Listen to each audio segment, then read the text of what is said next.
Ngibingelele esizweni samabhinqa u-DSD lo uqobo kazwelonke. Ngicela nje ukudlulisa ukubonga kakhulu kosaziwayo njengoba sibuya lapha emcimbini wempucuzeko lapho bekunanoqhudelwano khona wabalandeli.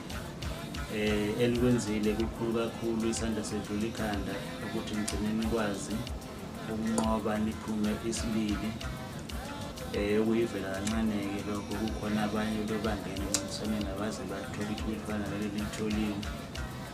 Nawe-ke mthandi wosaziwayo okusabambezelekile, inselelo-ke le ephosoza kwenu ukuthi uma ngabe kuthiwa khona okwenziwayo ungasali wethu, ungasali ngaphandle.